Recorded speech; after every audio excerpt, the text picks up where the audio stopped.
Уже второй раз после трансплантации сердца я иду на Говерлу. Если вдруг кто не знает, летом 2016 года мне пересадили сердце. Да, полностью. А в 2018 году я уже поднимался на Говерлу.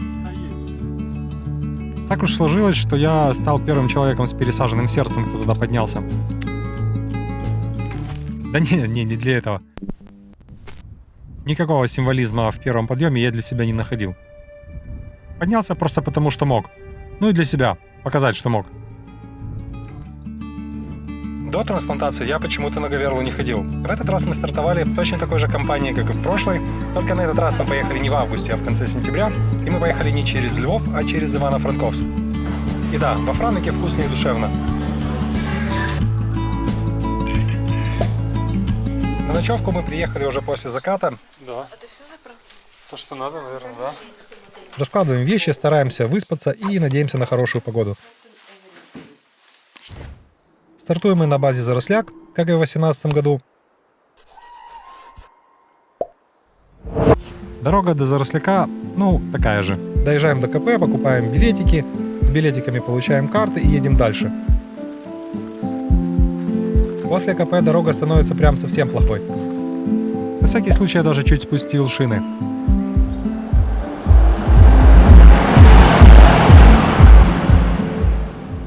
Зато тут мы уже едем вдоль реки, по Карпатскому горному лесу, и он прекрасен.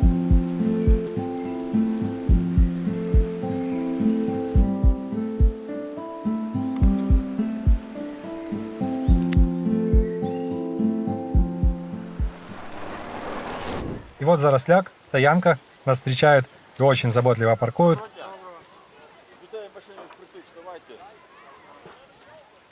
На Заросляке куча ларечков. И если вы что-то забыли, можете не переживать. Здесь вы можете это купить и что-то даже взять в аренду. На этот раз мы с Аней и ребятами пойдем отдельно. Я пойду еще раз на Говерлу. А они, ввиду того, что они уже там много раз были, пойдут на озеро Носомовыто, которое тоже очень красивое. Могло бы быть, если бы не туман. Но они-то этого еще не знают. Да, без тумана тут на самом деле впечатляюще. Ну да ладно, вернемся на Заросляк и уже пойдем, да? В итоге я иду с группой почти в 100 человек. Да, вот эти все в белых шапках — это мы. Нам дают инструктаж. И наконец-то мы выдвигаемся. Пересчет по головам.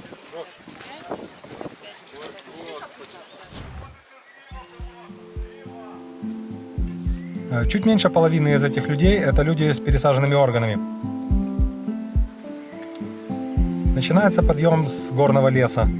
Обожаю это место на самом деле. Я даже не уверен, какая часть подъема мне нравится больше. Но горный лес просто чудесен.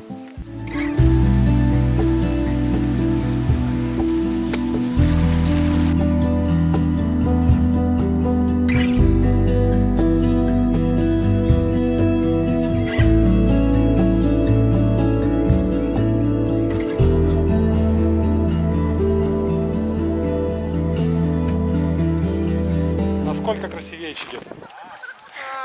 Нет, ну тут начало, это что, сосновый лес, там как бы, ну, лиственный и А сосновый. ты уже там начинается с этого, с леса 200 еще? 200, поляна А, ну уже Чигета. заканчивается лес там, короче. Да. Низенький такой. Ну, по одной стороне, да, но в основном пусто уже там. Все такое скальное, каменистое. А ты была вообще на Говерле? На Говерле нет. Вооружились на этот раз очень серьезно. Значить, ми йдемо разом. С нами шли журналисты, врачи, замы министров, различные политики, активисты. Были родственники доноров, были родственники реципиентов. В этот день я уже лично познакомился со многими людьми, которых я знал только из переписок, чатов по трансплантации. Да, у нас есть такие. Это видео. Куда видео? Существуют разные мнения насчет всего этого мероприятия. У всех были свои причины для того, чтобы сюда идти. Тепер ти чувствуєш, що ти живий. Що? Тепер ти чувствуєш, що ти живий. Буквально за день до того, как я начал монтировать это видео, мне позвонил человек с диагнозом дилатационная кардиомиопатия. Это точно такой же диагноз, который был у меня и который привел меня к трансплантации сердца. Другого варианта с этой болезнью просто не существует. Рано или поздно каждый с дилатационной кардиомиопатией приходит к необходимости трансплантации сердца. Так вот, мы уже на самом деле несколько раз общались, и что лично я для себя заметил в этом, он очень много спрашивает меня о жизни после. Больше не столько, что я могу, а скорее даже больше, что я не могу. Он спрашивает про ограничения. На самом деле я понял, и он сам признался, что он просто спрашивает, стоит ли жизнь после пересадки сердца сложности того пути, который необходимо пройти. И я считаю, что такие мероприятия – один из лучших способов показать, что таки стоит. Для меня проблема перед трансплантацией сердца уже было 100 метров пешего хода. Кто-то восстанавливается хуже, кто-то лучше, но в целом это шанс на полноценную жизнь. Конечно, нужно добавить себе несколько привычек.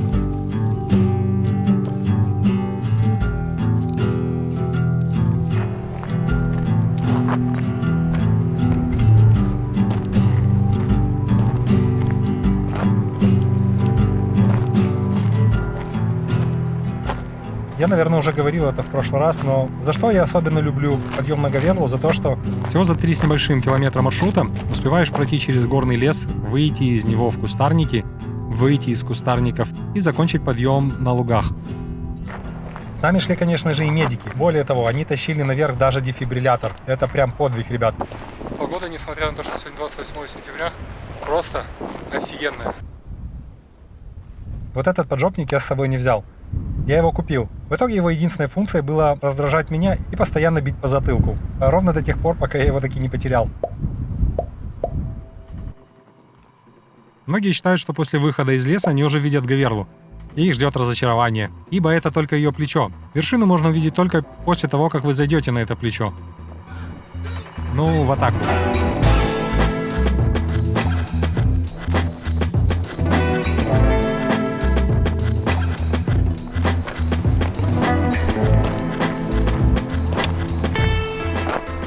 В этот раз я уже не волновался насчет своего сердца. И даже несмотря на то, что погода была намного хуже, снял я намного больше, периодически обгонял группу для того, чтобы пофотографировать, чего-то дополнительно поснимать.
Да, и на плече ветер.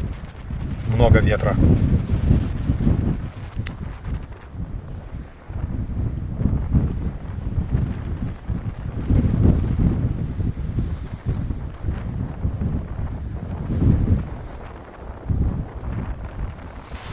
В ясную погоду здесь отличное место для фоток. Вот, например, в 2018.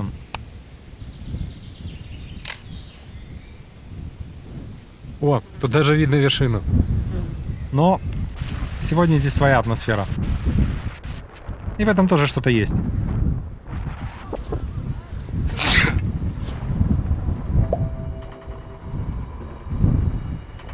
После плеча начинается последняя и самая нудная часть подъема.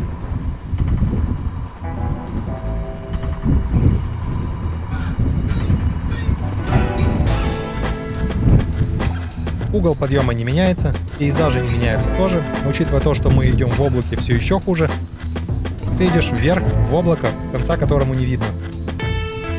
Да, тут очень ветрено и очень влажно. Вот такие же капли у вас будут на волосах, на шапке, на одежде. Судя по довольным лицам и расслабленным походкам, вы таки поднялись. Надеюсь, что Говерла не станет самой высокой горой, на которую я зашел. В итоге из тех, кто поднимался с пересаженными органами, поднялись аж 25 человек. То есть почти все. Я думал, что если поднимется человек 10, будет отлично. Наверное, давно здесь. Я вам сделал. Видел? Что? Чувак кофе продает, конфеты. Так, я А знаю. что ты не бачили? Да, наверху вы можете купить себе чаек, кофеек, какую-то шоколадку. Это немножечко, что ли, обесценивает подъем. Тут даже продаются медальки о том, что вы сюда поднимались.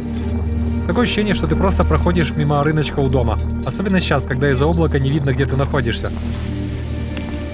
Да, в прошлый раз у нас была возможность оценить местные панорамы.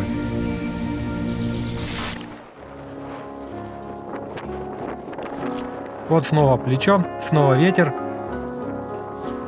И свет, наконец-то свет. После облака даже не верится, что на улице на самом деле такая ясная погода. Вы можете сказать, что сходить на Говерлу не так уж и сложно. И, в принципе, вы будете правы. Разница только в том, что летом 2016 года я не смог бы пройти и 100 метров. Подъем на 3-й этаж у меня отнимал около 15 минут. И даже первое время после операции я не мечтал о подобных походах. Тем более, какие там Карпаты. А сейчас я с уверенностью могу сказать, что я могу больше. И уж если я могу,